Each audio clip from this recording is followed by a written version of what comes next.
අයිබෝන් හැමෝන්ටම මේ ළඟදී මගේ යාළුවෙක්ගේ බයික් එකක් හදන්න මම සෑන් බ්ලාස් කරන උපකරණයක් හදාගත්තා. සෑන් බ්ලාස් කරන්න පුළුවන් වෙන්න ඒක පින්තූර වගේක් මම ෆේස්බුක් එකේ දැම්මා.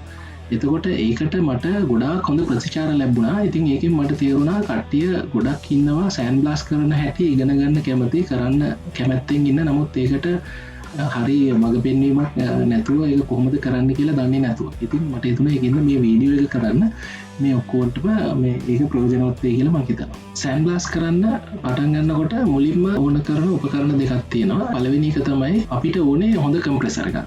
මං ගාව තියෙන කම්ප්‍රෙසර් එක PSI 100ක් විතර ගහන්න පුළුවන් එකක්. නමුත් PSI 110 වගේ තියෙනවා නම් ගොඩක් හොඳයි. ඔෆ් වෙලා අපෝ ඔන් වෙනකොට PSI 95 100 අතර ඒ වගේ රේන්ජ් එකක වැඩ කරන්න පුළුවන් නම් ගොඩක් හොඳයි. මේ එහෙම කම්ප්‍රෙසර් එකක් ඕනේ, හොඳ ෆ්ලෝ එකක් තියෙන්න ඕන. ඒක නම් යන්තම් මේ වැඩේට ඇති වෙන ප්‍රමාණය එකක්. ඊළඟට අපිට ඕන කරන එකක් තමයි සෑන් බ්ලාස්ට් කරන්න ගන්න එකක් ඕනේ. එතකොට මේ මංගාව මේ තියෙන ගන්න එක මෙහෙන් ගත්තේ මේ ඔය ටූල් ෂොප් වල ගන්න තියෙනවා. මම දැක්කා ලංකාවේ ඔන්ලයින් ඕඩර් කරන සයිට් වලත් ගන්න තියෙනවා. මේ තියන්නේ දැන් මගේ ගන්න එක. ඒකේ ට්‍රිගර් එක තියෙනවා. ඊට පස්සේ එයා ගහන තැන තමයි මෙතන එයා හොස් එක ගහන තැන.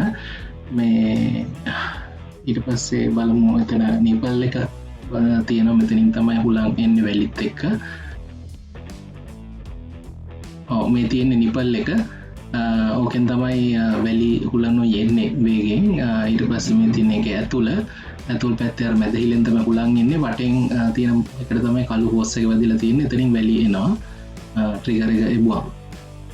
ඊට පස්සේ මෙන්න අනිත් පැත්තේ තමයි මේ වැලි ඇතුළට වැලි බකට් එකට ගහන්නේ. ඕක තමයි එතන හුලං එන්න තමයි සුදු පාට බටේ තියෙන්නේ. වැලි අස්සට හුලං යන්නේ. එතකොට අතනින් අදිනකොට ඇතුලේ හුලම් පාරකුත් එක්ක තමයි ඇදිලා එන්නේ වැලි. එතකොට ලීසියෙන් එන හින්දා ඊළඟට අවශ්‍ය දේ තමයි අපිට වැලි එකක් හදාගන්න එක. දැන් මේකට විශේෂ වැල්ලක් ඕනේ නැහැ. මම නම් කරේ ගෙදරට ගෙනල්ලා ඉතුරු වෙච්ච තිබිච්ච වැලි එකක් අරගෙන වේලලා පෙනේරකින් හලලා ගත්තා. මේ ප්ලාස්ටික් පෙනේරකින් හලලා තුනියට මේ හලාගත්ත රොඩු එහෙම නැති වෙන්න. එතකොට මේක අපිට පාවිච්චි කරන්න පුළුවන් දැන් සෑන් බ්ලාස්ටිං කරන්න. ඊළඟට අපිට තියෙන්නේ මේ වැලි ටික එහෙම යන්නේ නැති වෙන්න මේ ආවරණයක් හදාගන්න.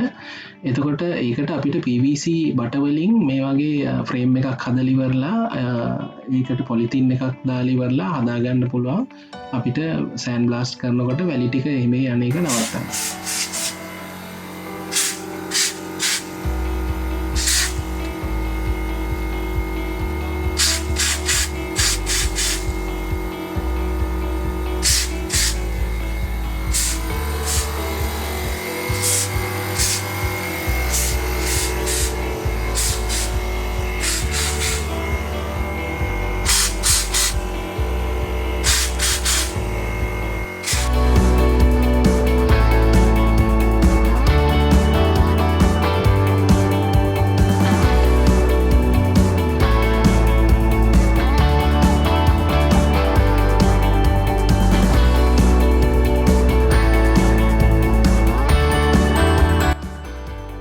ඔගොල්ලන්ට පුළුවන් මෙන්න මේ වගේ එකක් හදාගන්න මේක තව පොඩ්ඩක් වැඩි දියුණු කරගන්න.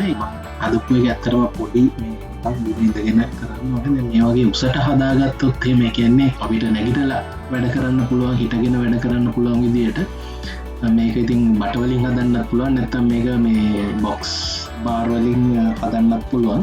යකඩෙන් පාස්සලා එහෙම හදාගන්නත් පුළුවන්. ඊට පස්සේ පොලිතින් ආවරණයක් දාන්න නැතුව තහඩු ආවරණයක් දාලා එහෙම හදන්න පුළුවන්. හරි. එතකොට මම මේක තව විදිහකට ඇඳුත් එහෙම මෙන්න මේ වගේ නිකන් තව පොඩ්ඩක් පැහැදිලි වෙන්න ඇඳුත් එහෙම මේ වගේ එකක් ඇඳ ගන්න පුළුවන් ඕගොල්ලන්ට මේ හදාගන්න පුළුවන්.